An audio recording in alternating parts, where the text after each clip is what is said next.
Hello, everyone. This is Chris with Inner Self Guide. In our last episode, I discussed transparency and vulnerability, and I also mentioned very briefly about boundaries and how if you approach somebody and they say, don't be bringing this up or don't be talking about this right now, or, had you not said what you said to me, I wouldn't be acting the way that I'm acting, which is basically gaslighting, which is a form of narcissism.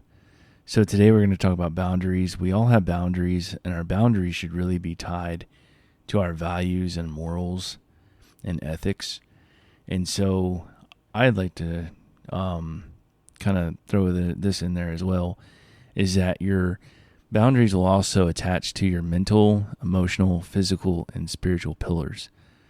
So for example, like if somebody says that you're stupid or dumb, they're crossing the mental pillar, but also crossing a mental boundary that you may have really worked hard to overcome, feeling stupid or less than or dumb.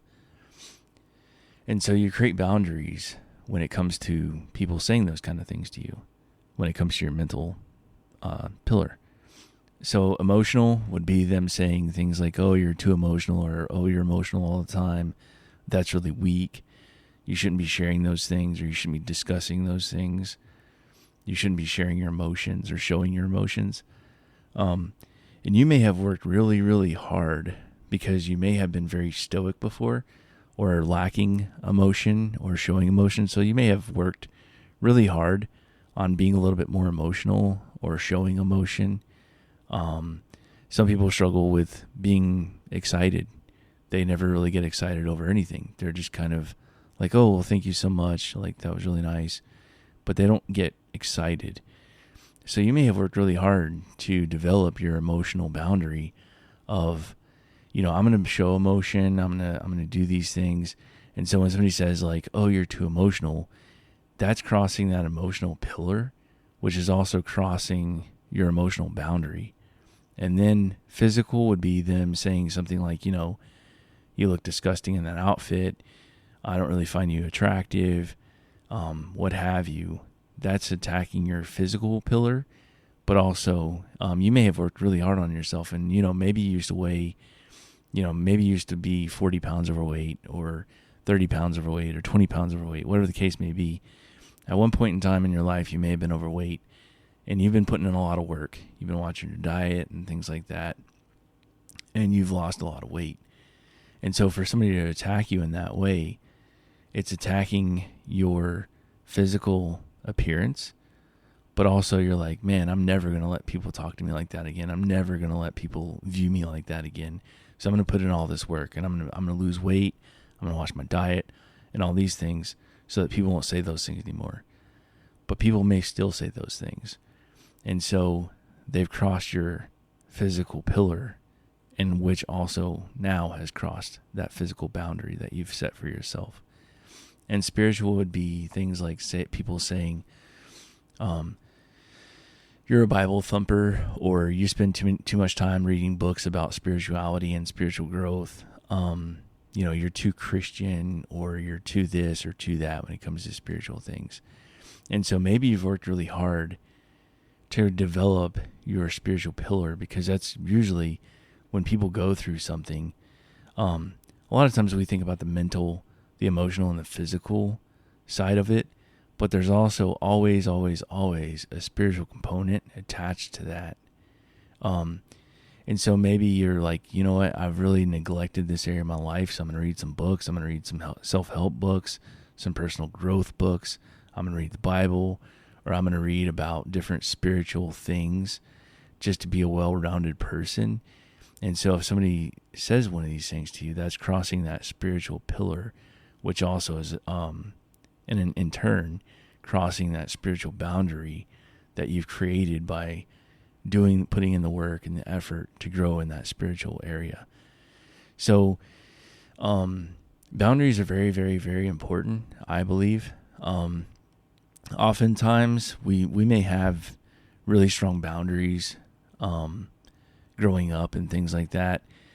But then depending on who comes in our life and the things that they show us, like maybe initially they're showing that they're very caring, they're kind, they're considerate, They're doing things for you. They're saying everything right. And so maybe you let some of your boundaries kind of go to the wayside.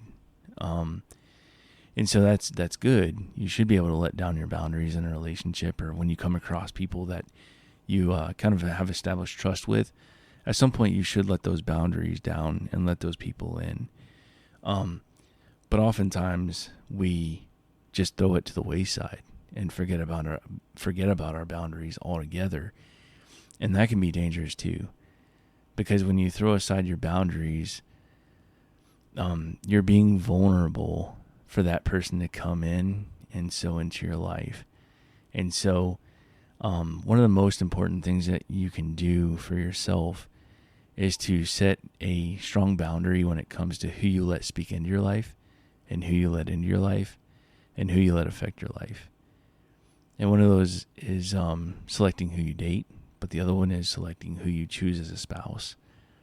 A spouse is meant to be a partner. It's supposed to be a partnership, 50-50 in everything. Some people say 100-100. However you view it, there's really two people who grew up two different lives coming together and working together, being a partner with one another. So if one person's hurt, the other person should be affected by that. And you may not agree with that. It's just my opinion. It's what I think. It's what I feel. And if I'm wrong, that's fine. I don't claim to be an expert. But let's say, for example, you're dating somebody and they're doing everything right. And then once things move forward and begin getting a little bit deeper, you've let down those boundaries or those walls, and you've completely let this person come into your life and speak in your life and be in your life. And then all of a sudden, slowly, they start making little comments like, do you not know how to do the dishes? Or do you not know how to wash clothes right? Or you didn't do that how I would do it. What's wrong with you? Then they may pull away emotionally from you. Like, in the beginning, they call it like the honeymoon stage, right? So in the beginning, like everything was all sunshine and rainbows and everything was perfect, and they were meeting your emotional needs, your physical needs and all those things. But then once you do something wrong, as time goes on, you start, being human and making mistakes as we do. Maybe they don't have the patience that they once had for you or towards you.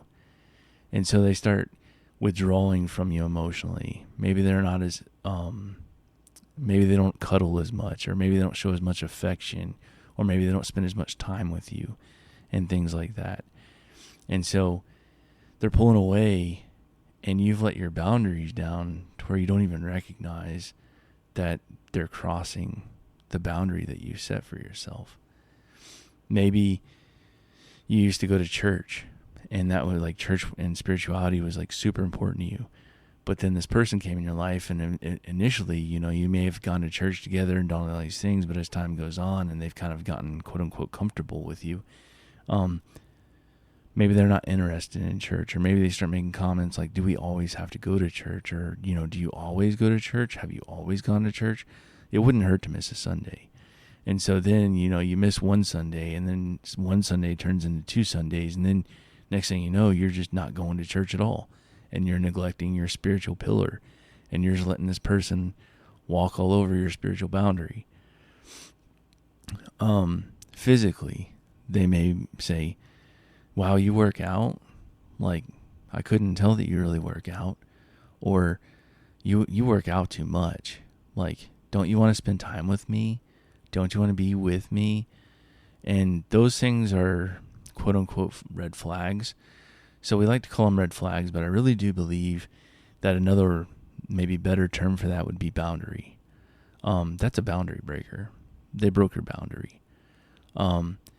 Anytime that somebody attacks any of those areas that I mentioned, anytime that somebody attacks those areas in your life, it's a red flag. I guess you could call it that, but it's also, they're just slowly breaking down your boundaries to where your boundaries don't even exist anymore. And once you've lost your boundaries, you start kind of losing yourself, and you're just so focused on trying to please this person. You're trying so hard to please this individual. You're trying so hard to please this individual that you're losing yourself in the process without even realizing it. And so then initially, like, you know, maybe start hanging out with your friends again, or doing, you know, going off and doing things outside of the relationship. And your friends are like, man, I haven't seen you in forever. Like, where have you been? Like, what's going on? And then you kind of start to tell them, you know, everything's good, man. Like, you know, just been hanging out with the new girlfriend, or the new, you know, hanging out with my wife or my family, whatever, what have you. And like, man, it's been months since we've seen you. And then as you hang out with them, they realize that you're a little different. Like, maybe you're not as outgoing. Maybe you're not as funny. Maybe you're not as fun to be around, and things like that. And they're going to be like, man, hanging out with that guy was way different. He's a different person. And so if your friends are telling you that, hey, man, like, something's different about you. Like, are you okay? Is everything good? And when you sugarcoat it and say, yeah, everything's great, man. Like, you know, this is what's going on. And then when you get home, you may hear about it. Like, oh, wow, like, so, you know, you were just going to spend all this time with them. You don't want to be here with me and your family. Are they more important to you than I am? And things like that. And so I say all that to say this, is that maintain your boundaries and never forget your boundaries. And I'm not saying, like, don't let people in. You should let people in. You should be able to trust people and let people in. Trust me, I've been through a lot of pain, a lot of hurt. And I still believe that there's good people in the world, and I still believe that there's people who have my genuinely good interest at heart, that they only want what's best for me. And I truly believe that. Despite of the things that I've been through, despite of some of the situations I've been in, I still believe that there are good people out there who want what's best for me. And so I give people a chance. The difference is between then and now is that I maintain and keep my boundaries. So if somebody disrespects me or talks down to me and calls me stupid or dumb or makes me feel like I'm less than, I immediately address it. I just say, hey, you don't get to talk to me like that. You're not going to talk to me like that. And if you're going to continue talking to me like that, we cannot do this. I can't be your friend. I can't be in your life. If somebody starts attacking me emotionally and saying that, you know, you sure are emotional. Like, you really are. You know, you share a lot of emotion. You cry a lot, or you overshare your emotions. You shouldn't do that. You should be more stoic. You should, you know, be a man and be stronger than that. Like, showing emotions weak. And I'm here to tell you right now, if somebody tells you that being emotional is weak, that is a lie. It takes a lot of strength to show how you actually feel to somebody, especially as a man. Because most times when you open up as a man, people will tell you, like, the old school way, like, oh, walk it off. Like, quit being a wimp. Man up. Get over it. Suck it up. Those kind of things. But it takes a stronger person to actually admit what they're feeling and how they're feeling. It takes a lot, especially as a man, to admit what you're feeling and what you're going through. And so if a man is opening up to you and sharing his emotions, I would say that's a strong man, because it takes a lot more strength to share it than to hold it in. And if somebody says, you know, wow, you're working out, couldn't really tell, or you've been working out for that long, or gosh, you sure do go to the gym a lot. Like, do you have a life outside of the gym? Are you one of those gym rats? Maybe that, you know, like I said earlier, like maybe you used to be 40 pounds overweight. And so, yeah, you started getting ridiculed for that. And so now you're wanting to go to the gym and take care of yourself and just your overall health. And be healthy, not just for yourself, but also for your kids, etc. Your family. You want to live a long, healthy life. So when you retire, you can actually go and enjoy the rest of your life and not have to work, but be able to travel and do the things that you want to do, that you've always wanted to do. You can do those things. And so part of that is taking care of your physical body. And so if somebody says, you're working out too much, or you're doing this, or, you're not doing that, you don't do anything around the house, or, you're just a bum, you're lazy, all these things, you have to shut it down immediately and say, hey, look, you're not going to talk to me like that. You're not going to disrespect me like that. You do not get the opportunity to do that. And if you continue to, again, I'm going to have to walk away. Then if somebody attacks your spiritual and says, you go to church too much, or you read too many books, or, oh, did you learn that from a book? Like, you probably read that somewhere, right? You probably read that somewhere. If somebody talks to you like that, they're being disrespectful. They're disrespecting your boundaries. And so you have to let these people know when they do that. You can't let it go. You can't let it dwindle. As soon as the first circumstance arises, that's the conversation. Like, right then and there. You don't sit on it. You don't dwell on it. You have the conversation then and there. Because if you don't, what you're telling that person is, and you're allowing that person to do, is treat you. You're allowing them to treat you the way that you're being treated. But if you speak up and speak out and say, hey, I love you, I care about you, but you're not going to talk to me like that. You're not going to disrespect me like that. That's all you got to say. You don't have to say anything else. If they get defensive because of you just simply stating your boundary, those people don't matter. Those people really don't genuinely care about you. Those people genuinely do not have your best interest at heart. So you have to separate yourself from those people. Now, I'm not saying you have to completely cut them off, or, don't talk to them for 3 or 4 days, or block them or anything like that. I'm just saying you just need to pull away a little bit and let them know, like, this really did upset me. Like, this really did hurt my feelings when you said these things.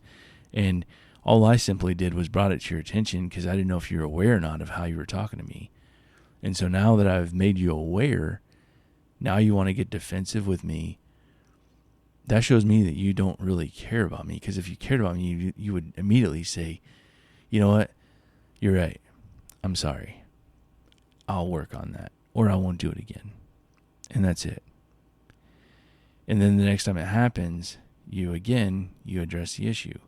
And over time, if that person really does genuinely care about you and love you, they're going to work on that. Because they want what's best for you. And they don't want to disrespect you.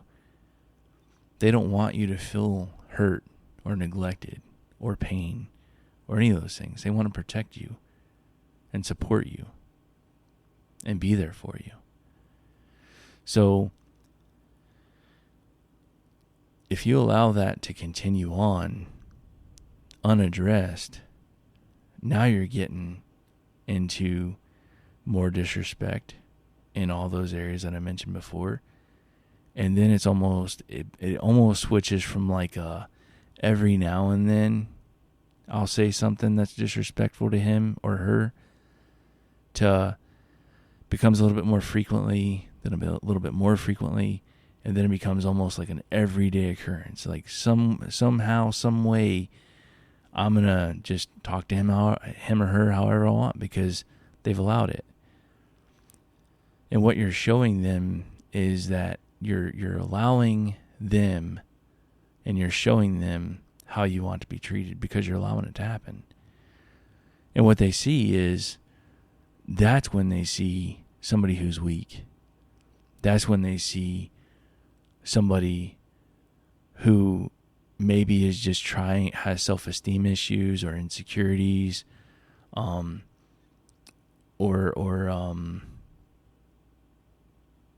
lacks self-esteem,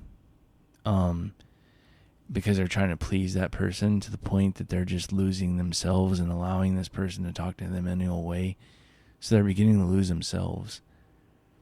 And then once that person completely abandons you, that's when you're going to realize, man, I lost myself.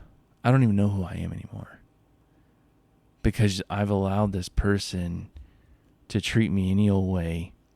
I've allowed them to talk to me any old way. I never stood up to them. I never told them how I was feeling. I never told them that they were crossing my boundaries.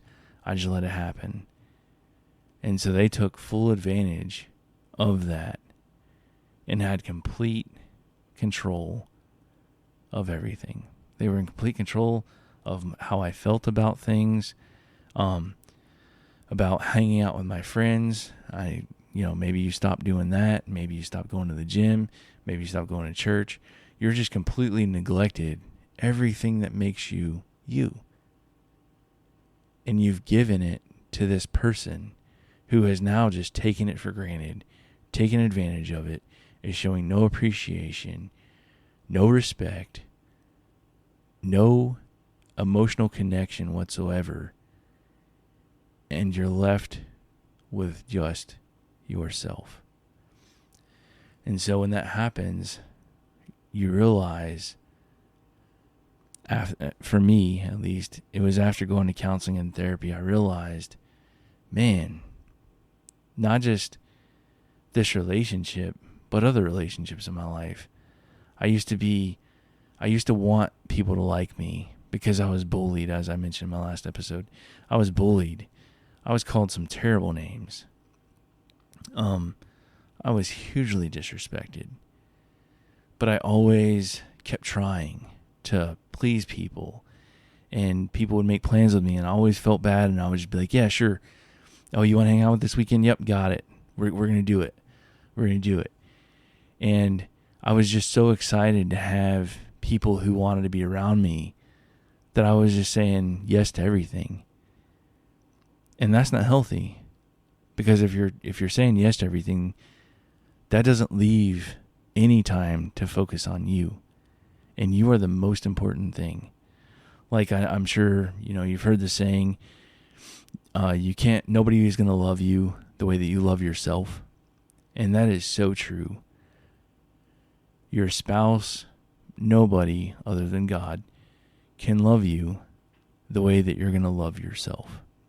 And so taking time for yourself, to take care of yourself, to do the things that you need to do for you and nobody else, whether it be alone time, maybe, going to see a movie by yourself for a couple hours, going to a concert by yourself, doing all these things to kind of get you out of your comfort zone, to focus on you and what you're going through. Because if you don't take care of yourself, you cannot effectively take care of anybody else. And there's a verse in the Bible that actually talks about this. It says, love your neighbor as thyself. And I've heard that verse said so many times, but I had a pastor tell me, do you know what that verse means? And I said, yeah, it means to love others better than yourself. And he said, no, it's love your neighbor as thyself. So again, what does that mean? And I said, whoa, wait a second. I said, so what you're telling me is that if I don't love myself properly, I can't love my neighbor properly. I can't love my kids properly. I can't be a better father. I can't be a better partner if I don't take care of me. But so many times we are so focused on our spouses, on our girlfriends, boyfriends, our partners, that we neglect us and we lose us, especially if you're dealing with somebody who is disrespecting you and crossing your boundaries, because you haven't been effectively taking care of yourself, and now this person is attacking you and breaking down, or has opened you up to the point where you've let your guard down and you've long forgotten your boundaries. And so now they're disrespecting you, wildly disrespecting you. And since you haven't been loving yourself the right way, you can't show love to your kids or your family or anybody else. And so for me, I begin to isolate myself. And it got pretty unhealthy. Like, I would just come home, I would go to work, come home. Once I got home, I would just go to bed. I would just lay in my bed, watch TV, wouldn't talk to anybody, wouldn't have any kind of conversations with anybody. It was just me laying in the bed. And I was talking to somebody about it, and they're like, I know that you're probably going to continue doing this, but next time you find yourself coming home and immediately going up to your room and just laying in your bed and watching TV, every time I ask you if you're okay, you keep saying, yeah, I'm good. I'll figure it out. I'm working on me. I'm focusing on me. Which I was. I was focusing on me, but I was focusing too much on me. And what I mean by that is I was just focusing on what did I do wrong? What was it that caused this? What's wrong with me? Am I crazy? Am I dumb? Am I less than? Am I worthy? Am I good enough? Instead of focusing on how to properly love myself and give myself grace and forgiveness and accept me for who I am, I just spent all of my time focusing on all those negative, disrespectful comments that have been made to me throughout my whole entire life. And so this individual said, when you go up to your room or when you go to watch TV and you're isolating yourself, you say that you have it all under control, that you're figuring it out. But I want you to ask yourself, how good are you doing with that? Because I can tell you right now, you're not doing good with doing it on your own and figuring it out on your own. And so, no kidding, the next day I went to work, came home, went upstairs like I normally would, turned on the TV, laid there, and began asking myself, you've been dealing with this for a long time now. How well are you doing at figuring it out on your own? And I had to have an honest conversation with myself and I just kept asking myself that question over and over again. How well are you handling this on your own? How well are you handling this on your own? And I realized that I hadn't handled it at all. I've just been dwelling on all the negative things that have occurred my entire life. And that's when I realized, you know what, maybe it's time I call somebody, maybe it's time I get some help. So I called around and I found a counselor. And when I talked to the counselor, they were like, what is it that you're going through? What do you need help with? And I was like, to be honest, I feel like I'm kind of crazy. I don't know who I am anymore. I feel like I've lost myself. I used to be like super confident, super like easy-go-lucky kind of a guy, carefree, naive, didn't care what other people thought about me. Just lived my life to the best that I could, to the best of my ability. Just take care of me and focus on me a lot, but also trying to take care of other people around me. And I'd completely lost. I was so good at taking care of everybody else around me, but I neglected myself terribly. And I became my own worst critic and my own worst enemy. And so when I started going to counseling, I told them, I lack self-esteem. I lack confidence. I feel like I'm not worthy enough. I feel like I'm not good enough. I don't know who I am anymore. And so when I started counseling and therapy, the first thing I had to do for 30 days straight was look in the mirror and tell myself, you're good enough. You're worthy enough. You're amazing. You're awesome. And if people don't like you, that's their problem. If people don't want to be around you, that's not your problem. That's their problem. Because I'm worthy enough of love, and I'm worthy enough to be loved. So if people don't like me, oh well. People don't want to hang out with me, oh well. I'm awesome. And I had to tell myself that in the mirror for 30 days. And that was really hard to accept, that I am awesome. And I am worthy enough. And I am good enough. And if people don't like me, oh well. I'm just going to be me. And I'm happy with me. And then some other things I did. This is just to encourage anybody who may be going through the same thing that I went through. That's why I'm sharing these things, these tools, if you will, to hopefully help somebody out there that's going through the same thing. Maybe you've lost yourself. Maybe you're feeling down, beaten, not good enough, not worthy enough, not beautiful, not attractive. I'm here to tell you, we are all beautifully made, beautifully and wonderfully made.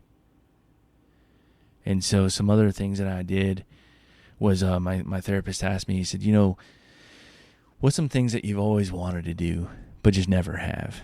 And I was like, you know what? I've always wanted to learn how to skate. He was like, roller skate? And I said, yeah, roller skate. I never knew how to grow up. Growing up, I never knew how to roller skate. He's like, no way. I said, yeah. He's like, do it. And I was like, what? He said, just do it. And I was like, yeah, but I don't even know if I'll know how to figure it out or like know if I'll like it or not. And he said, well, you don't know until you try, right? And I was like, true. And he's like, that's your assignment. Roller skate. At least try to roller skate. So what did I do? I went out, I bought a pair of roller skates, and I put them on. I go out there, and we have this park in our neighborhood, and it has like a skate park. And so there was like a group of people, and like I've never seen these people before. Like I've seen a bunch of skateboarders and some BMX bikers and stuff like that. Never seen skaters, like roller skaters or rollerbladers out there. Ever. I go the day I get my roller skates. I bought these new wheels for it. They're like super cool. They're like green. They don't light up or anything, but they're like neon green, see-through or whatever. And so I like throw the new wheels on. I'm like, you know what? Like I may not be the best skater, but I'm gonna look like I am, right? So like I'm gonna look cool is what I'm thinking in my head. So I put these wheels on. I throw the skates in my truck. I go to this park here in the neighborhood, and there's like probably 6 to 8 of these roller skaters. And they're on like the half pipe. They're like, one dude's like grinding. He has like the special sole in the middle that has like the little grind bar on it. I'm like, dude, these people are good, right? I'm thinking, man, what a challenge, right? Like here I am trying to rediscover myself and try things I've never done before to like find myself again, essentially. And here these people are like really killing it out there. I mean, amazing roller skaters. And I'm like, so you can imagine the amount of intimidation I felt. I was like, man, here I am, barely worn a pair of skates in my life. Maybe like 3 times my whole life I've put on a pair of skates. And here I am with my skates in my hand still because I wore my tennis shoes, and they had this bench by like the basketball courts. And so the basketball court's like right off the skate park area. So like I was like, you know what? I'm going to carry my skates over there. I'm going to look like super incognito. I'm just going to go over there. I'm going to sit on a little bench. I'm going to take my shoes off. I'm going to put the skates on. Then I'm going to stand up. And like hopefully the biggest thing is I don't fall, right? I just don't want to fall. That's all. I'm like so scared of falling. Not only because I'm like 6'3" and not the most graceful on anything with wheels to begin with. So my biggest thing was like, hey man, Just don't fall, dude. You got this. Just don't fall. Don't do it. So here I am. I sit down on this bench, put the skates on, and I stand up. And when I stood up, I was like, oh, okay, here we go. And so I had to hold on to the bench so I didn't fall over and hurt myself. And then all I could think about was like, man, if I fall right here next to this bench, I'm going to hit my head. They're going to have to call the ambulance. All this stuff's going to happen. I just had it all pictured out in my head. So stood up, kind of moved my feet back and forth, oh yeah, okay, I'm getting used to this, right? I can do this, I can do this, I can do this. And so I push myself off. I get going just a little bit. And then I get out in the middle of the basketball court. And I didn't realize, I thought basketball courts were flat, first of all. So I get on this basketball court. I'm going, kind of at my own little leisure, my own little pace. And all of a sudden, I start speeding up. And I'm like, oh no, this isn't supposed to happen. I don't know what to do. I don't know how to stop. I know my skates have little bumpers on the front, but I'm I didn't even think about those. All I'm thinking about is I didn't want to go this fast. I don't know what I'm doing. So I fall. I fell. And as soon as I fell, it felt not in actuality, but it felt like everybody saw me and everybody was looking at me. And I felt extremely embarrassed because here I am. I'm the oldest one out there in roller skates. And I don't know what I'm doing. And I fell. So I feel like everybody's watching me. Everybody's paying attention to me. So I got extremely embarrassed. I stand up. I mosey my way on my skates back over the little bench. I sit down, take the skates off, put my shoes on. I sit there for a little bit I'm just there to observe now, right? I don't want anybody knowing that I was just roller skating out here trying to learn roller skating. So I take the skates off. I'm sitting there. They're next to me on the bench. And I'm just looking like a spectator. I'm just waiting on, the skate park to clear out so, I can get out there and really show them who I am, show them the business. And I'm fooling nobody but myself. But in my head, I'm yeah, I'm just here spectating. I'm so good. I'm just here to watch because I'm way better than you guys. And so, long story short, I say that because putting the skates on and trying, I realized that I got a little bit of a boost of confidence. And I was like, wait, what is this about? Because the person before putting those skates on and trying was so scared of falling. But when I made it back to that bench, listen to the mind shift change that I had. My mind shifted from being fearful that after I fell, everybody looking at me and being embarrassed. As soon as I took the skates off, my first thought was, dude, I'm out of here. I'm going to take these skates off and I'm going home. And I'm going to sit and pout and wallow in my lack of ability to roller skate. But instead, I went over, sat down, and instead of wallowing in my lack of ability, I gained confidence. And instead of looking at myself as less than, or not good enough, or not worthy enough, I went to being a spectator. Yeah, I'm watching these guys. I'm waiting for the skate park to clear out because I'm better than all you guys. And the old person that was 10 minutes ago, that was fearful of falling and all these things, the new person that was found was confident, calm, cool, and confident. Just yeah, I fell. So what? And I'm sitting here watching you guys now. And the real reason why I was watching was because I'm an observer. And I was trying to observe how they move their feet or how they move their hips or what are they doing to get their momentum? How are they stopping? All these things I'm focused on and not even realizing what I'm telling myself that, yeah, I did it. I tried it. Didn't do good, but at least I tried. And that's all that matters. And so, I just want to encourage you guys, like, if there's something that, you've always wanted to do to kind of break free, or maybe you're trying to find yourself again, maybe you're trying to rediscover yourself, get out there and try things that you've always wanted to do but never have. Another thing I did, along the lines of finding yourself and doing things that you've never tried before or wanted to do, was I went out and bought an RC plane. And my dad had one. Gosh, I was probably 11, 12 years old, and my dad had an RC plane that my uncle had gifted him. And he had it for a little bit, and then, I don't know, I can't remember, I think it had a crash or something, and it broke.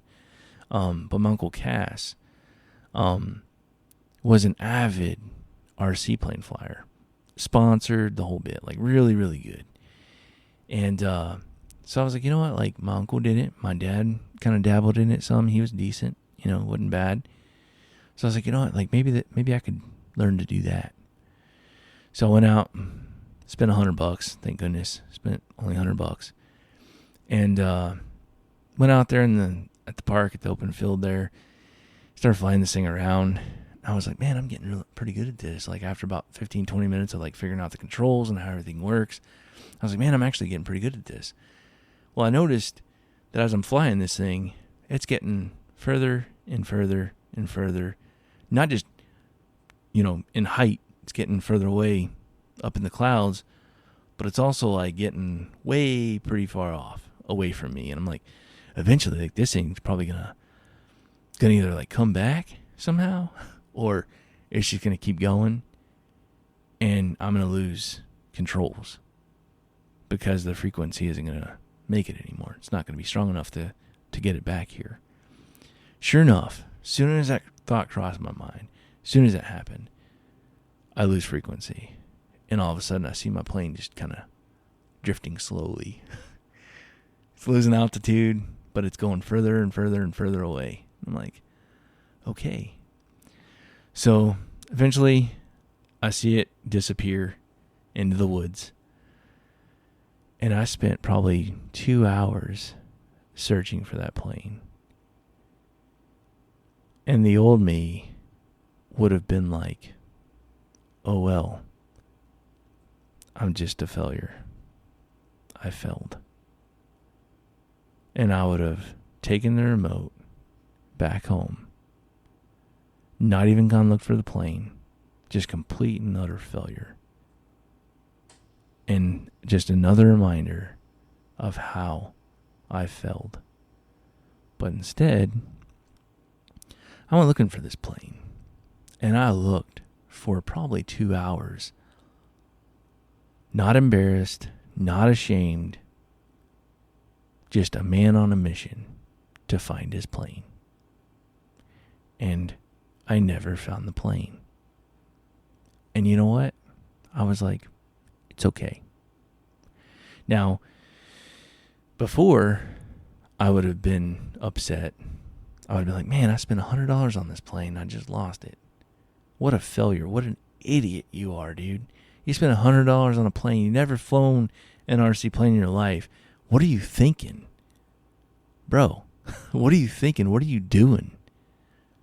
You spent $100 on this plane, not knowing anything about it, and you lost it? What a failure. What an idiot. Who does that? That's so dumb. But instead, I was like, I tried it. I did it. I did it. I made the plane go fly. And it flew. Flew right into the woods. But it flew. I figured it out. So you know what that did?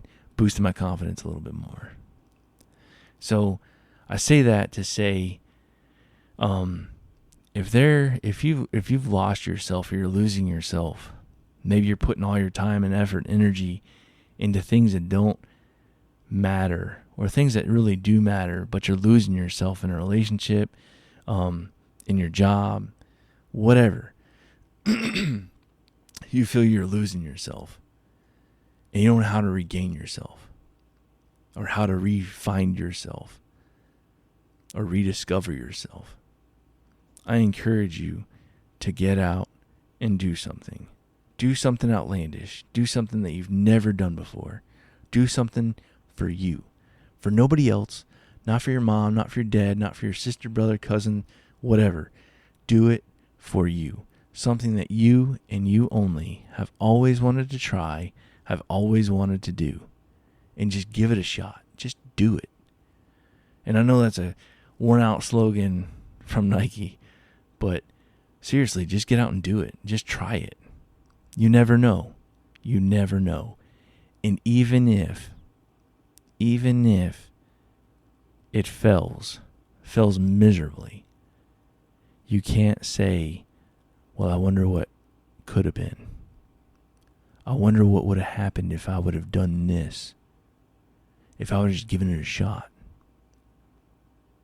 Whether it's acting or music or poetry or literature, whatever the case may be, and you've thought about doing it for so long,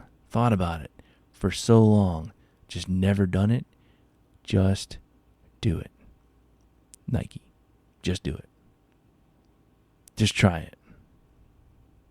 And if it doesn't work out, or you can't figure it out, or it doesn't work, you can't say you didn't try. And trying grows confidence. Because you're doing things, you're stepping outside of yourself, of the things that you've normally done.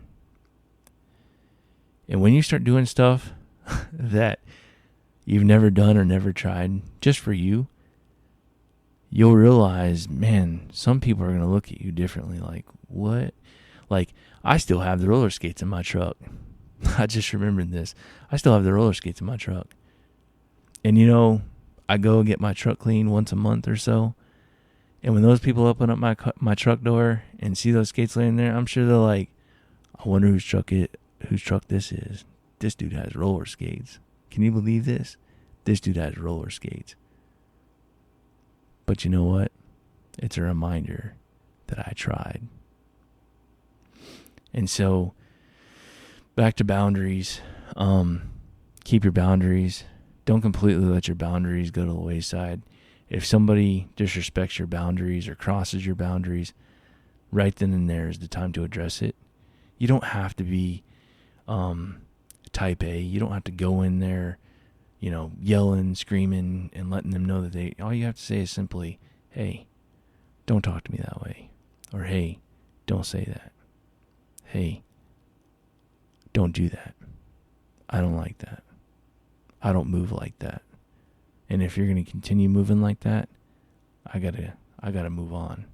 I gotta go hang out with somebody else. I gotta find a new friend. If it's family, that's harder. With family, I would say take a couple days. If your family says something that offends you or upsets you or crosses your boundary, just simply say, hey, I don't really like what you said, or I don't like how you said that to me. I'm not gonna deal with it. I'm gonna go ahead and get off the phone. I love you guys, but I'll talk to you guys later. And that's it. And you get off the phone and you give it a few days. And then once they call you back, or once it's been a day or two and they call you back, you rehash it and just say, hey, I'm sorry for what happened. I'm sorry I hung up on you guys like that, or I got off the phone that way. I didn't like where the conversation was heading. I didn't like how you were talking to me, and disrespect. I felt like it was very disrespectful to me as a person, and I can't have that. I don't talk to you guys like that, so I'd appreciate it if you don't talk to me like that. And that's it.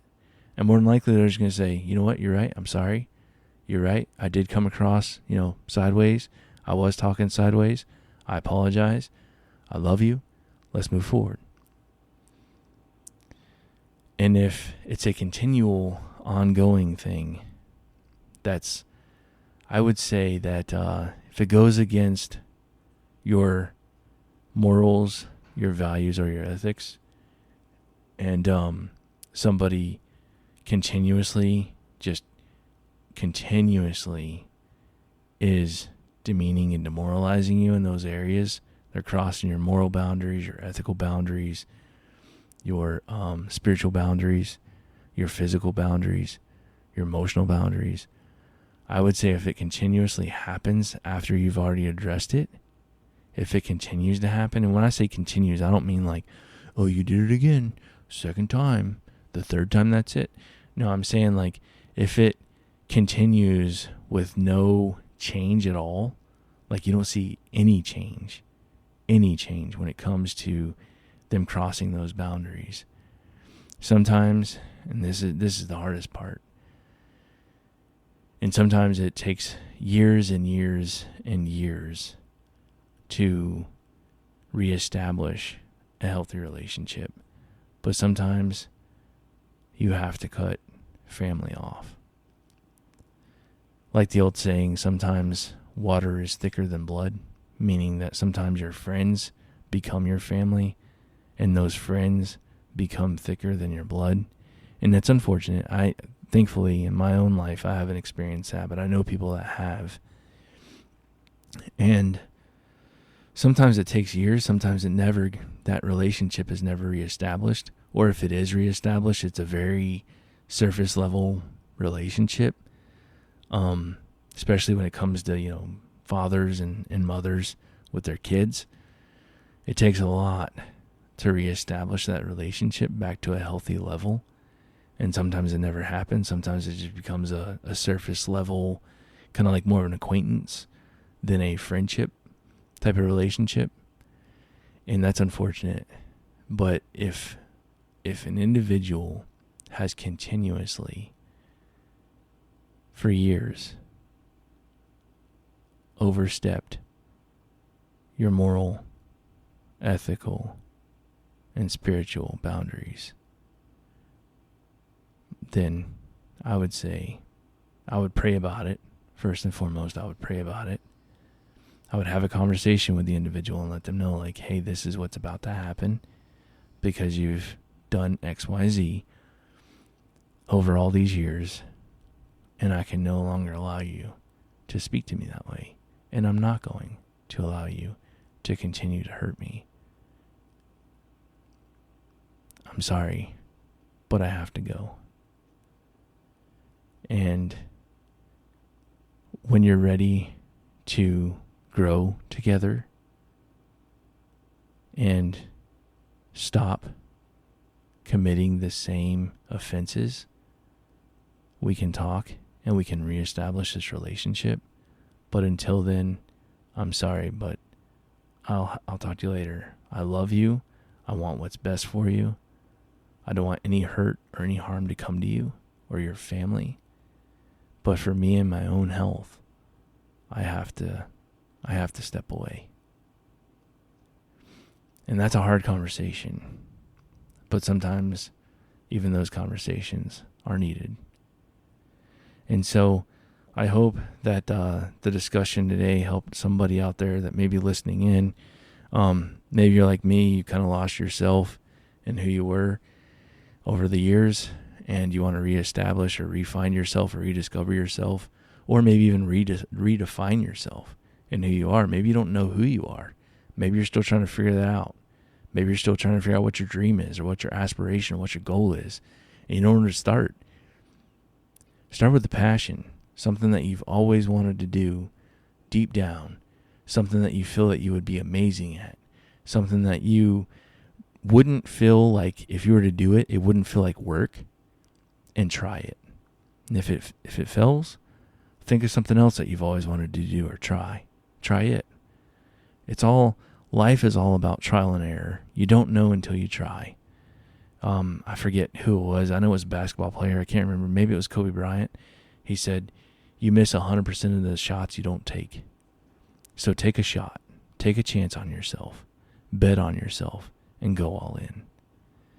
And that's all I had for you guys. Thank you so much for listening in. to Inner Self Guide and me talk about boundaries today. It means a lot. If you're new here, I do have a website. It's podcast.innerselfguide.com with no spaces. Again, that's podcast.innerselfguide.com. You can also find me on Instagram at The Inner Self Guide and on Facebook at Inner Self Guide. And Apple Podcast, Spotify, all those things you can listen to. If you go to my website, you can find all the episodes on there. All you got to do is click the play button next to the episode, and it'll pull right up for you. Until next time, stay blessed.